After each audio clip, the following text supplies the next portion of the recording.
Pois bem, bom dia a todos, a todas. Espero que estejam bem.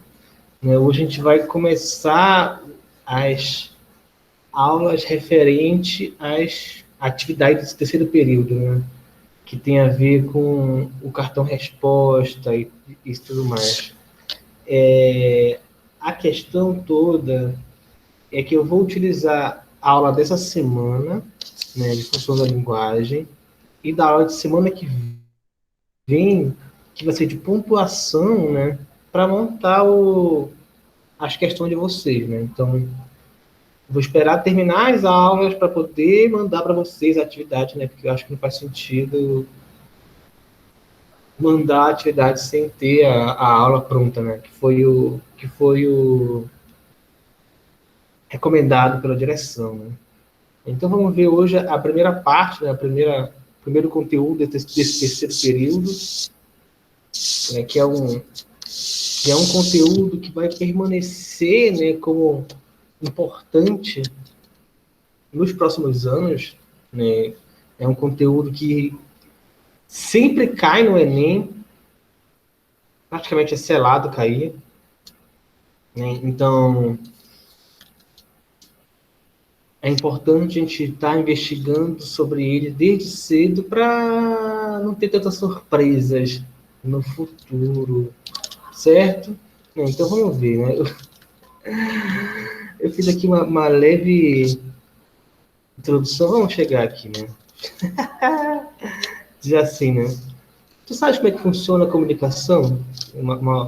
Um diálogo realmente real, né? Assim, sei, claro. Não é só falar e tal. Aí, oxe, né?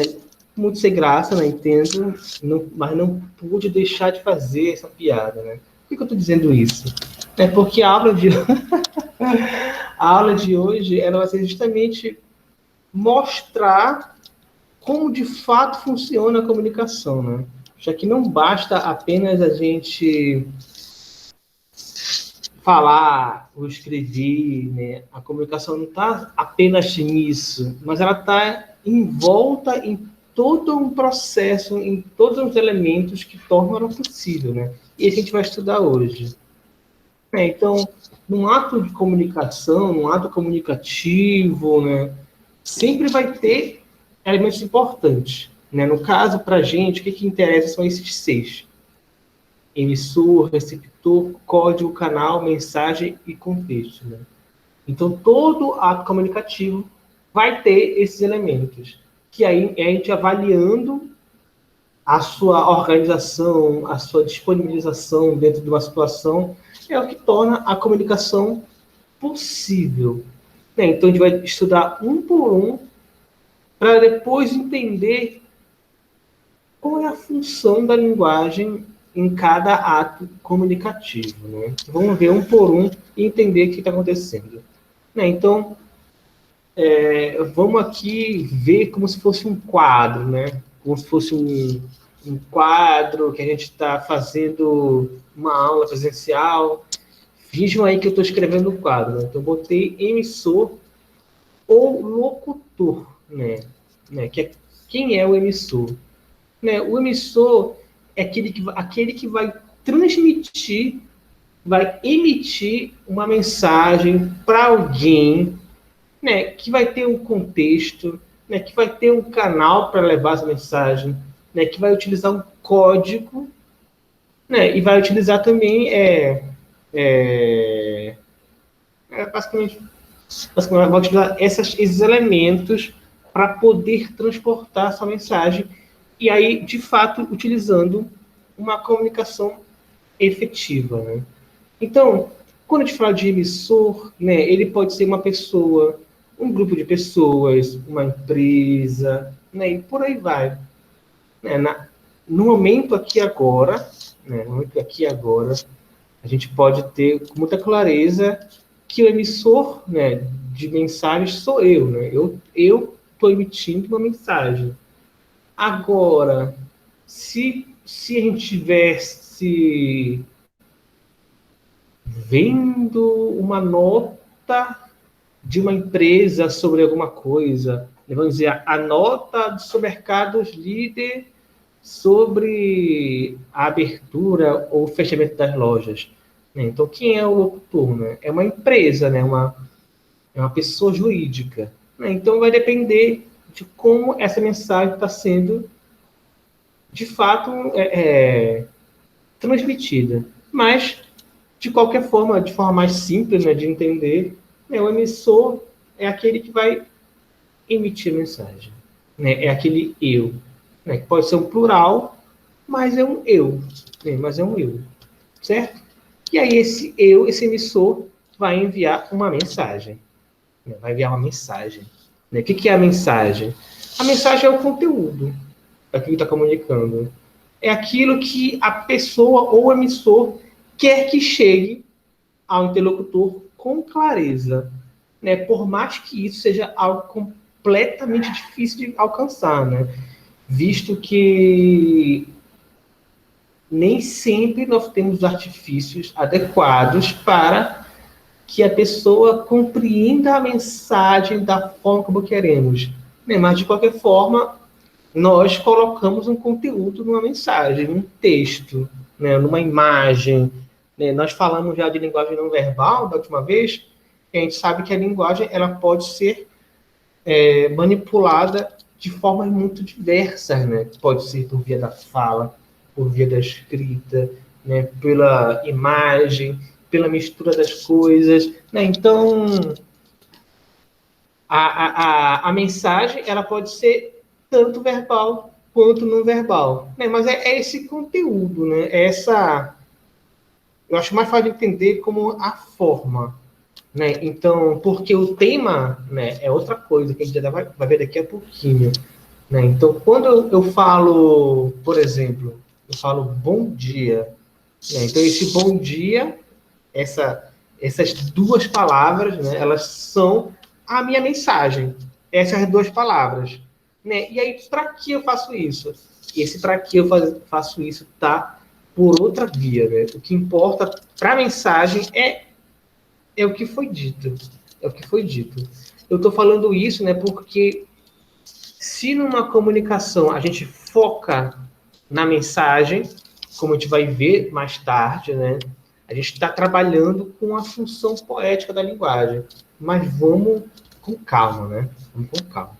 Então, nós vimos, né, o emissor, aquele que emite a mensagem, né, que é aquilo que se quer transmitir, e toda a mensagem ela vai ter um destinatário, né? Vai ter alguém com quem eu quero me comunicar, alguém que eu quero que receba essa mensagem. Essa pessoa, né? Esse ser é o receptor ou interlocutor, né? Que simplesmente seria aquele que vai receber a mensagem. Né? Então, é para quem o emissor está enviando a mensagem, né? Está enviando aquele conteúdo. Né? Aí pode ser uma pessoa específica, né?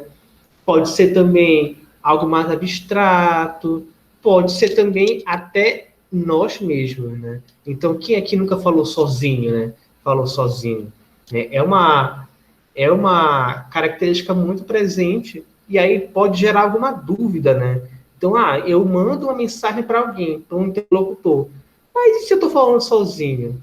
Né? E se eu escrevo aquelas histórias, né? Aquelas histórias românticas, né? O escritor que escreve o poema, mas ninguém leu. Mas ninguém leu. Então, quem é o seu interlocutor? Né? No geral, no momento que se escreveu o poema, né? Aquela coisa que fica guardada no tesouro, né? Num cofre, né?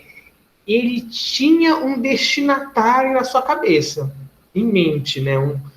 Um receptor ideal, né? Que só não foi alcançado, mas essa ideia abstrata de quem vai receber a mensagem já vai funcionar como receptor, porque eu já tenho uma ideia de para quem eu quero enviar essa mensagem.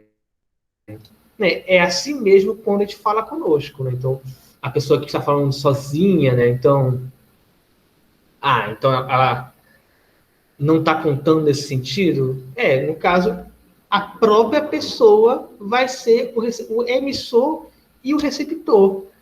No entanto, tem situações que a gente fala sozinho, em que a gente tem, né, não é a gente, mas que é, sei lá, houve uma discussão com o fulano, né, uma discussão, e aí na hora da discussão você não conseguiu falar o que queria falar.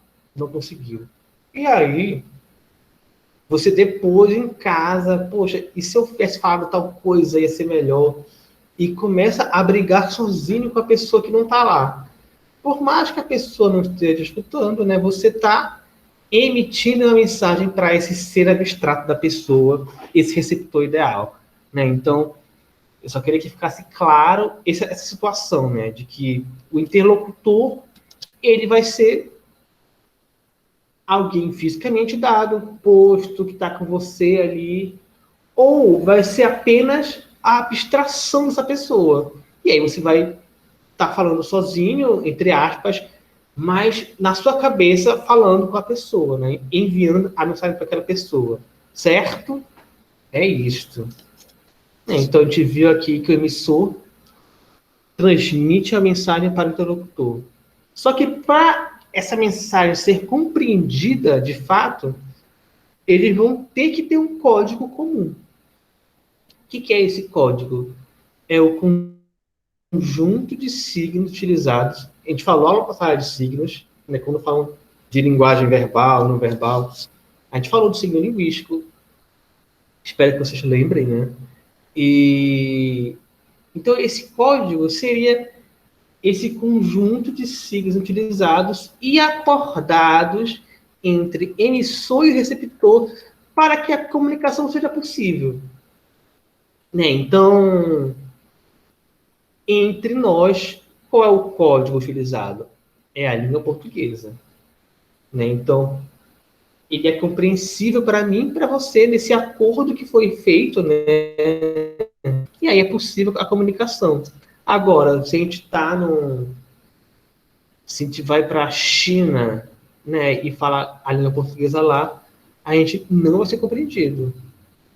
Não seremos compreendidos, porque lá o código é diferente, né? E tem quase nenhuma relação com a nossa língua, né? Por exemplo, tem outras línguas como o inglês, né?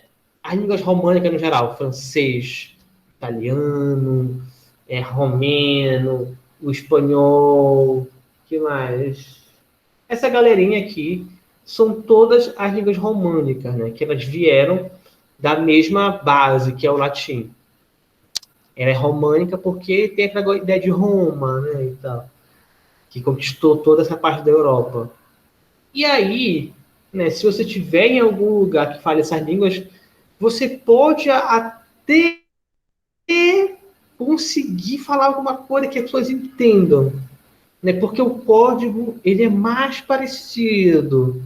Mas, no lugar onde a base é outra, tipo Rússia, né, China, você não vai conseguir se comunicar. Japão, Coreia, você não vai conseguir comunicar-se de forma nenhuma, né? Então, o código, ele é isso, que ele é acordado entre o emissor e o receptor. Né? E ainda assim, existem códigos de grupos, né? Que são termos que só aquele grupo vai compreender. Né? Que não podem ter gírias, né? Podem ter abreviações, né? Que se você não está presente naquele grupo, você não entende. É tipo aquela fala muito comum de pessoas mais velhas, né? Que falam, eu não entendo nada que os jovens falam, né? E aí tem um monte de situação, né? Que eu mesmo me vejo e que eu não compreendo. Né? Tem coisas que realmente não compreendo, né? Porque são termos muito específicos que só quem é mais jovem, de um certo grupo específico, vai compreender. Né? Não me cabe. Né? Eu não faço parte, então aquele código é outro. Certo?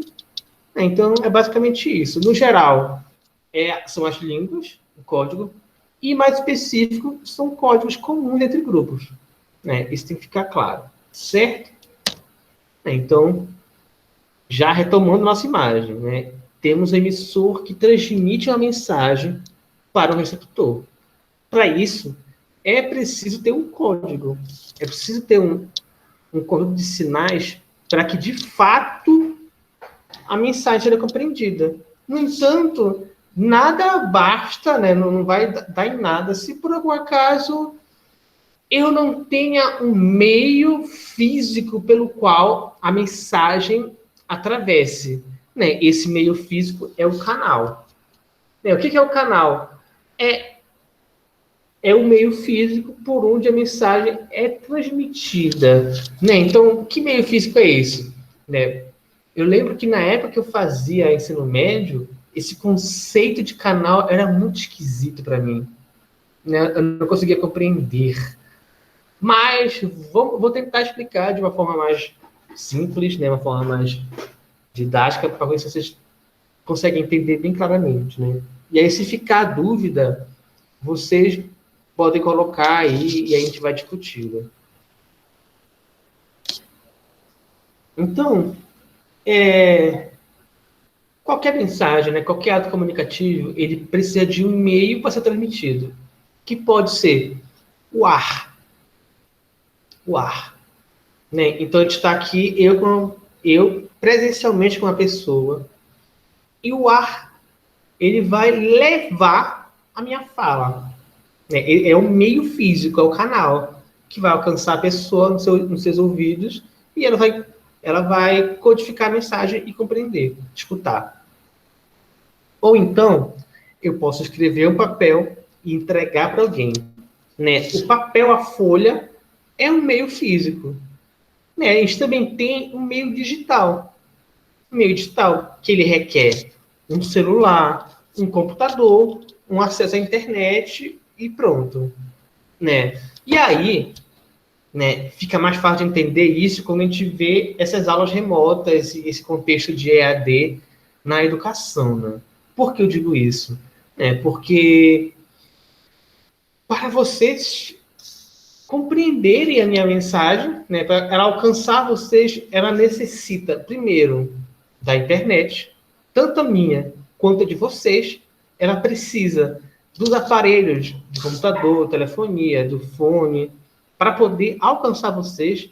E, como é muito comum, né, se a conexão cai, né, a mensagem ela não chega. Né, ela não chega. Né? Então, se há uma falha no canal, a mensagem não chega. Então, ela é necessária para que, de fato, chegue a mensagem. Né? Então, é preciso que a mensagem seja transportada por um canal para que, de fato, ela possa alcançar as pessoas. É igual aquela coisa do WhatsApp, né? De você enviar a mensagem e ter só um tracinho. A mensagem não chegou. Né? Há uma falha no canal. Né? O canal não está funcionando como deveria, porque faltou uma internet de alguém e tal. Né? Então, a gente só tem a certeza de que a mensagem foi transmitida quando tem os dois tracinhos. Né? Então, que fique bem claro, né, que é necessário que funcione esse tipo de situação para que, de fato, a mensagem chegue, né? Chegue. Certo? Então, esse é o canal. Esse é o canal. E aí temos o contexto, né? O contexto, que é a nossa o último elemento de comunicação. O contexto ou referente. Né? Então, a gente tem um emissor, né, que é aquele que vai transmitir a mensagem, aquele que vai emitir a mensagem para o receptor, o interlocutor, e ela será compreendida porque o código é comum entre os dois e ela só vai alcançar o receptor se o canal estiver funcionando. E aí a comunicação só vai ser estabelecida de fato ao entender a situação comunicativa em si. Né? Então, esse é o contexto, esse é o referente. Né? Referente é a situação de comunicação acontecendo, né? É o assunto, é o tema é sobre o que se refere àquela comunicação. Não confunda com a mensagem. Por que eu coloquei isso daqui? A mensagem é o que foi enviado, é o que foi transmitido. O contexto é o assunto. Entende a diferença? A mensagem é aquele bloco de texto, aquele bloco de fala, né? Aquilo que foi digitado, né? E o contexto é a situação em si, o assunto, né? O assunto, tema do que está na mensagem. Certo? Esse é o contexto, esse é o referente. Certo? Dentro dessa questão, né, a gente se pergunta, onde é que vai entrar, né, onde é que entram as funções da linguagem? Né? Então, todos esses elementos, como a gente já percebeu, né, todos vão estar presentes em qualquer ato comunicativo. Se qualquer um deles não estiver presente, então a gente não tem comunicação. Para haver comunicação, é preciso que todos os elementos de comunicação, emissor, mensagem, referente, código, canal e receptor, estejam presentes. Faltou um, acabou a comunicação. Acabou. Certo? E aí, as funções da linguagem, elas estão relacionadas a cada um dos elementos supracitados. Né? Então, esse conteúdo tem a ver com para que está servindo a linguagem em cada situação. Não, então, se eu uso esses 6 elementos na minha comunicação, né, então eu vou ter 6 funções da linguagem. Né? Por quê? Porque aqui eu vou ter um foco. Né? Olha aqui a imagem, né, da câmera. Eu vou ter uma predominância. Então, em qualquer ato comunicativo, para dizer para que a linguagem está me servindo, eu vou ter o foco ou a predominância em um elemento específico. Certo? Então, vamos ver aqui um por um, para ver como é simples esse conteúdo que vai estar presente no teu exercício, né, no terceiro período, na atividade. Mas não criemos pânico, né, porque a gente não vive só para exercício, né? A gente também está aqui para aprender a usar a linguagem da melhor forma possível. Bora, Dália. Né? Então, quais são as da linguagem? São também 6, porque tem a ver com as 6 elementos de comunicação. Temos a emotiva, a conativa, a poética, a metalinguística, a fática e a referencial. Vamos ver uma por uma para vocês verem como é que funciona. Lembrando que aí fica a parte de lembrar por quê. Cada função vai estar determinando o foco da linguagem em um elemento da comunicação. Então, quando eu foco em elemento X, vou ter a função X. Certo? Vamos ver uma por uma. Né? Então, está aqui o nosso quadro, né? E aí, se focarmos no emissor, né? Se a linguagem, se a comunicação tiver como foco o emissor, vamos ter a função emotiva. Então, emissor, emotiva. Vamos ver por quê, né? Então, tem a ver aqui com a subjetividade da pessoa, né, do emissor, né, a capacidade de expressar sentimentos, emoções e opiniões. Então, o eu vai estar em evidência, né, porque o foco da comunicação está em quem está falando. Não está na mensagem, não está no receptor, não está no código, não está no canal ou no referente. O foco está na pessoa que está falando, no emissor, né? O seu ponto de vista, o seu sentimento. Né? Fica muito claro quando a gente pensa em qualquer construção que apareça eu. Fica mais fácil de entender. Eu acho, eu sinto, eu compreendo, né, que vai estar determinando uma subjetividade, vai estar determinando uma um ponto de vista, um sentimento. Então, eu trouxe aqui um exemplo, né? Que aí, claro, né? Isso aqui é um poema? É. Então, ele seria função poética? Ele pode ser, mas qual é o foco do poema? Qual é o foco? Vamos ler aqui o poema e a gente vai entender por quê.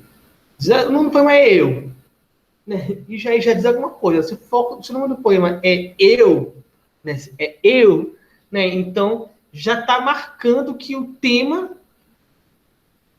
é eu, é o emissor, é quem está falando, né? Então, que isso fique claro. Vamos ler aqui o poema. Da Flor Bela Espanca, belíssimo poema. Vamos ver aqui. Eu sou aqui no mundo, anda perdida. Eu sou aqui na vida, não tem norte. Sou a irmã do sonho, e desta sorte sou a crucificada, adolorida. Sombra de névoa tênue esvaecida, e que o destino amargo, triste e forte impele brutalmente para a morte. Alma de lobo sempre incompreendida. Sou aquela que passa e ninguém vê. Sou aquela que chamam de triste sem ser. Sou a que chora sem saber por quê. Sou talvez a visão que alguém sonhou. Alguém que veio ao mundo para me ver e que nunca na vida me encontrou. Olha essa flechada. Né? Então, a gente pode identificar, né, com um olhar atento,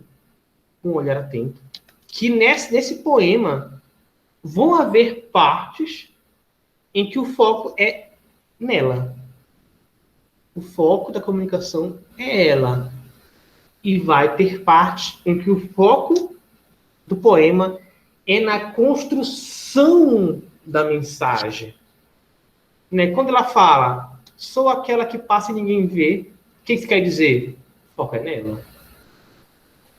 Quando ela fala, sombra de névoa tênue, esvaecida, e que o destino amargo, triste e forte, o foco é na mensagem. Né? Então, é importante que tenhamos o olhar atento para entender que parte do texto vão ter focos diferentes. E cabe a nós interpretar dessa forma. Certo? Viu, Leusa? Né? Então, fazendo essa transposição, a gente viu aqui no poema a função emotiva e a função poética participando, né? Vamos entender aqui qual é o papo, né? Então, no emissor, aquele que emite a mensagem, se o foco for nele, a função é emotiva. Se o foco for na mensagem, a função é poética. E o que é a função poética? É o foco no trabalho com a mensagem. Não quer dizer apenas poesia, mas é no trabalho com a mensagem. Digo isso porque a gente viu mais cedo, né, agora, né, faz 2 slides que a gente viu isso, que o poema está lá belíssimo e ele tem parte que a função é emotiva. É emotiva. Certo? Então, nem sempre um poema vai estar permeado de função poética, mas geralmente vai ter. Né? Geralmente vai ter, né? Porque o trabalho no poema é justamente esse com a mensagem. Então, é importante a gente relacionar função poética com criatividade. Né? Eu vou pegar aquela mensagem e estilizar. Perceba, eu não estou falando aqui de conteúdo, tema. Eu estou falando de tornar a mensagem mais criativa, da sua elaboração ser mais fina. Entende? É eu criar uma mensagem elaborada. Quando o meu foco é esse, eu vou ter a função poética.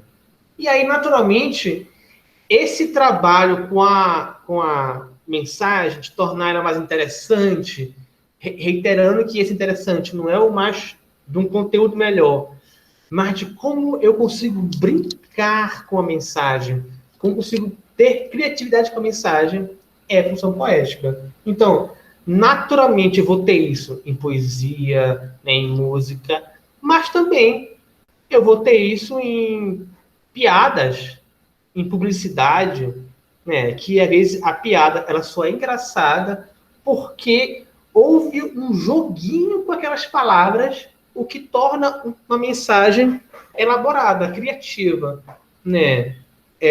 Sem expectativas. Vamos ver aqui exemplos. Né, eu botei aqui do lado, né, do Paulo Leminski, o poema, né, que ele diz assim: se nem for terra se transformar, né? Então ele pega a mensagem e elabora algo sobre, né, que ele está brincando com ela, né, que ele fala, nem for terra, que nem faz muito sentido, mas a elaboração tá maior do que isso, né, se transformar. Ele separa o transformar, a palavra, para poder caber com essa brincadeira dele, né, se tal for terra, se tal formar, né, e aí ele faz essa brincadeira, que é basicamente um trabalho de elaboração da mensagem, né, e o Paulo Leminski é craque nisso, né, ele é muito bom em fazer brincadeira, esse jogo de palavras, né, que são comuns na poesia dele. E aqui do lado, né, a gente tem uma propaganda, né, que é horta de elite. Se não for hortifruti, pede para sair. Né, que faz uma brincadeira, né, com a venda, né, hortifruti, o tomate, com o filme Tropa de Elite.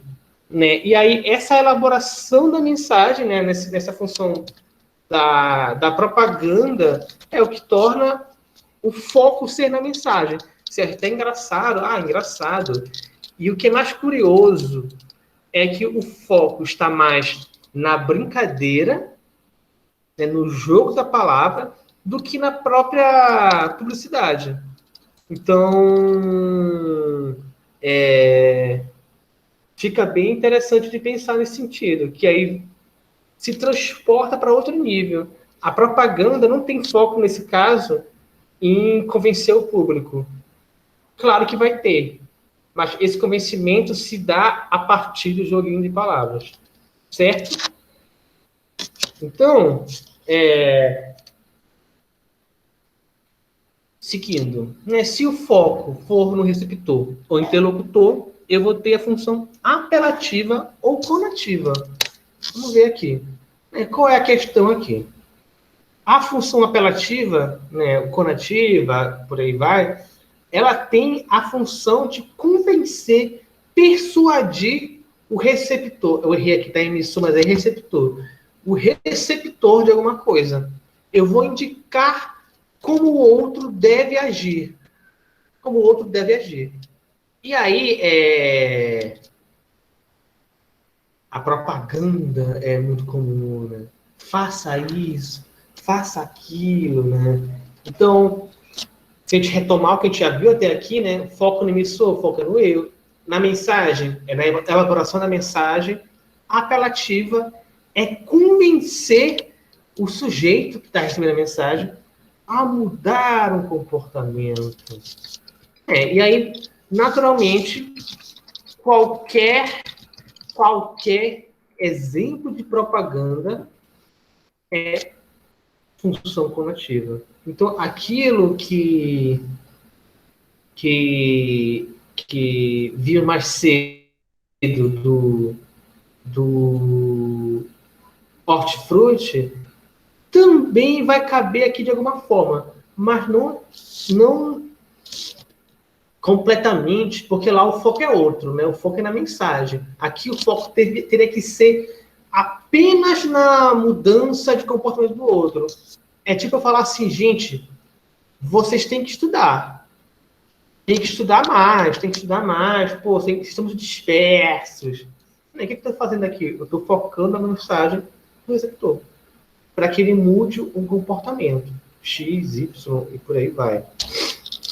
Tá? Eu esqueci de colocar aqui um exemplo, mas eu já fiz uma breve pesquisa aqui. Né? Eu já vou colocar nos slides, porque aqui se vira nos 30, né? Já está aqui. Vamos voltar lá. Já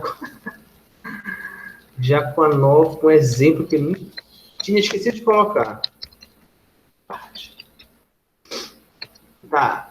É, deixa eu só reapresentar aqui a tela. Socorro, né? Quem sabe faz ao vivo. Então, tá aqui essa propaganda da Ricardo Eletro, que diz assim: não teria vergonha de pagar menos. Né? E olha como a construção dela é muito caricata para o que está fazendo de conteúdo aqui. Né? Assim, a mulher da foto, ela tá apontando para você. Né? Você não tem que ter vergonha de pagar menos. Ou seja, vem para Ricardo Eletro, porque aqui tem um preço menor. Ou você dizer assim, você é líder do líder, né? Você, o foco é em você mudar esse comportamento, né? Ir comprar mais no seu mercado líder, certo? Essa é a função conativa ou apelativa. Eu vou apelar para o outro para ele mudar esse comportamento, convencer o outro. Agora, se o foco for no código, nós temos a função metalinguística. O que seria a função metalinguística? Seria, né, eu vou usar o código para falar do próprio código. Né? Então, essa aula inteira, ela tem função metalinguística. Né? Porque eu estou usando a língua portuguesa para falar de língua portuguesa. Né? Então, praticamente, qualquer aula minha é função metalinguística. Metalinguística, eu não tenho nem dúvida disso. Né? Por quê? Porque qualquer aula minha vai ter como foco, né, como tema, a própria língua portuguesa. O próprio código. Né? Outros exemplos disso seriam dicionários. Né? Os dicionários, ele utiliza a língua portuguesa, ou a língua que está sendo colocada lá, para falar sobre os seus significados das palavras. É metalinguística. É tipo você pegar aqueles quadros em que no quadro, na pintura, a pessoa está pintando um quadro. Então, eu estou pintando um quadro sobre pintar quadros. Logo, eu uso aquele código, do código plástico da imagem, para falar sobre o próprio código de pintar imagens. É metalinguística. É igual poemas que são sobre fazer poemas. É um poema metalinguístico. Certo? Então, a metalinguagem é justamente isso, né? De usar o código para falar dele mesmo. Né? Então, eu coloquei aqui 2 exemplos, né, de escritores que estão falando sobre processos poéticos. Então, vão utilizar da, da literatura para falar dela mesma, né? Do código literário, da escrita literária para falar dela mesma. Então, diz assim, a Clarice Lispector, sobre a escrita. O que é que eu posso escrever? Como recomeçar a anotar frases? A palavra é o meu meio de comunicação. Eu só poderia amá-la. Eu jogo com elas como se lançam dados, acaso e fatalidade. A palavra é tão forte que atravessa a barreira do som. Cada palavra é uma ideia. Cada palavra materializa o espírito. Quanto mais palavras eu conheço, mais sou capaz de pensar o meu pensamento. Maravilhosa, né? Maravilhosa para esse aspecto. E aí, qual é o papo aqui, né? Ela está usando a escrita poética para falar sobre escrita poética. Logo, usando o código para falar dele mesmo. É igual o Drummond aqui na Procura da Poesia. Ele diz assim: chega mais perto e contempla as palavras. Cada uma tem 1000 faces secretas sob a face neutra e te pergunta sem interesse pela resposta. Pobre ou terrível que lhe deres, trouxeste a chave? Então, ele está dizendo, né, como a escrita poética funciona a partir da escrita poética. Né? Então, é um poema metalinguístico, certo? É basicamente esse sentido. Agora, se o foco, né, for no canal, no meio físico, temos a função fática. Fática, né? É uma função que ela é menos comum, né, na comunicação em geral, mas que também tem sua função, né? Então, qual o ponto? A função fática tem a ver com teste de um canal, manutenção de uma comunicação e a finalização dessa, né? Então, por exemplo, se eu perguntar aqui, gente, vocês estão escutando a aula? Tem alguém aí? Né? Vocês estão online mesmo? Aí, ó, a Agatha respondeu aqui, não sei se é uma pergunta, mas aí, o que eu fiz? Eu testei o canal para ver se a comunicação está funcionando. E aí, ela respondeu aqui. Logo, né, a aula está funcionando, né? A comunicação está sendo estabelecida. Beleza? Então, eu vou manter aqui a conversa. Outra coisa é, por exemplo, a gente está numa grande sala, uma palestra, aquelas aulas de cursinho, né? Que as salas são gigantes, né? Então, só o ar, né? Só o microfone vocais, elas não chegam na na última fila. Se eu falar assim, gente, está escutando? Lá no fundo, não estou escutando. Então, eu preciso de um microfone. Então, eu pego o microfone e bato nele. Oi, estão ouvindo? Aí lá vão, sim, pessoal, agora estamos escutando. Né? Eu só vou ser capaz de me comunicar com todos, né, se o meio físico for possível. Ele só vai ser possível, nesse caso, com o microfone e que ele funcione. Então, primeiro teste. O microfone está funcionando. Falou, ei, som. Ei. Ele está funcionando, sim. Beleza. Né? Ou então, quando você vai iniciar, né, uma conversa. Fala assim, oi, bom dia. E aí? Certo? E às vezes, né, a gente usa a função fática só para testar mesmo. Mas a gente não está interessado em manter uma conversa. Então, quando a gente está, sei lá, num elevador, no meio da rua, que está lá aquele... Passa lá na rua aquele vizinho chato. E aí você fala assim, opa, né, você está só testando o canal, mas não está interessado, né? Ou pior ainda, né? Pior, porque é mais engraçado, né? Fala assim, e aí, como é que tá? O que a pessoa responde? Ei, como é que tá? Assim, ninguém está perguntando de fato se a pessoa está bem ou não está. Só está testando o canal. E aí ninguém mantém, né? Porque para manter a mensagem, ele fala assim, cara, eu estou muito bem, cara, aconteceu tal coisa aí contigo. Não, a gente só está interessado em testar o canal mesmo. Né? Testou, vai embora. Certo? É igual também quando você está de conversinhas, né, com os crushes, né? E aí você usa aquele famigerado golpe do dormir. Né? Então você está conversando e à noite, ao invés de dar boa noite, estou indo dormir, você não fala nada. E no outro dia de manhã você fala assim, dormi. Para manter eternamente uma mensagem, né, uma comunicação estabelecida, né? Já que você não fechou a conversa, não fechou aquele diálogo, a comunicação vai se mantendo. Olha esse golpe, né? Então, é da função fática isso, né? De você estar mantendo aquela comunicação. Né? Você poderia dizer assim, cara, eu vou dormir agora, boa noite, até um outro dia. Quando eu digo isso, você está fechando.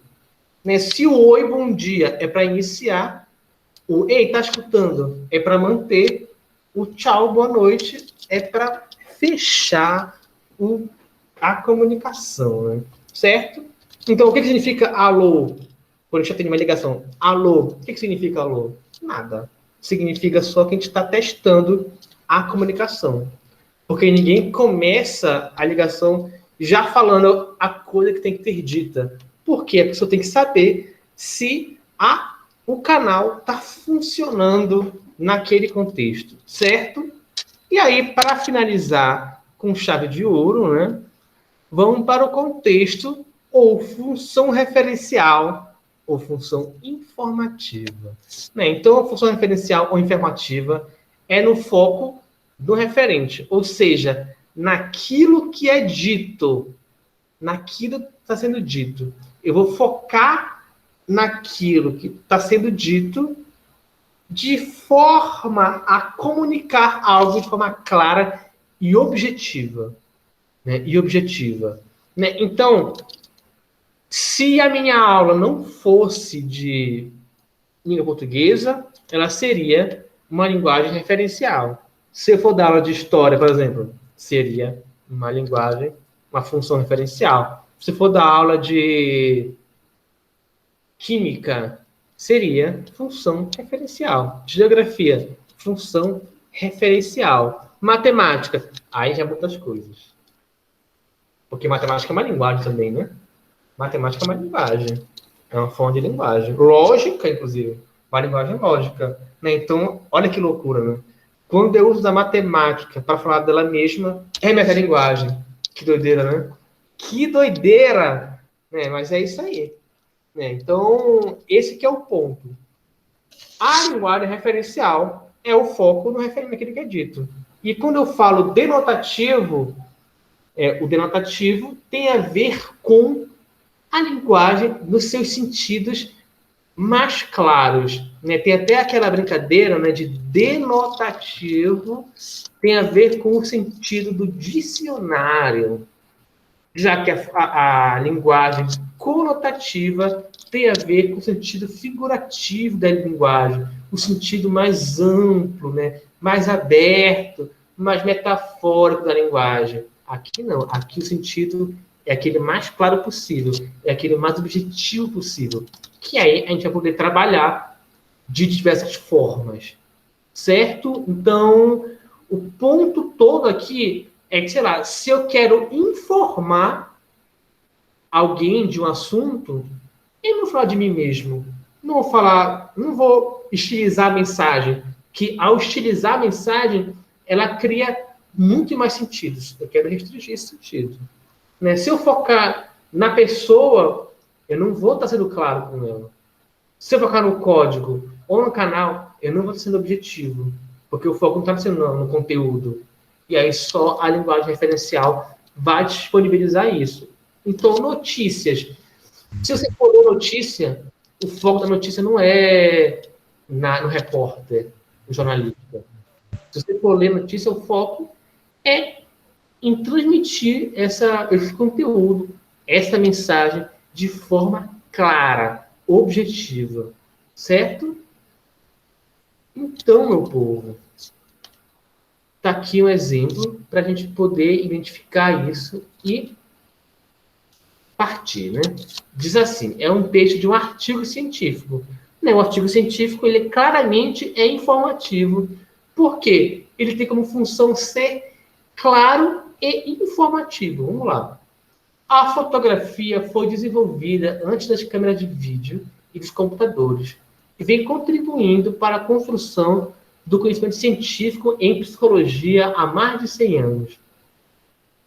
O objetivo deste trabalho é realizar, com base na literatura científica, um levantamento histórico-metodológico do uso da fotografia na pesquisa psicológica.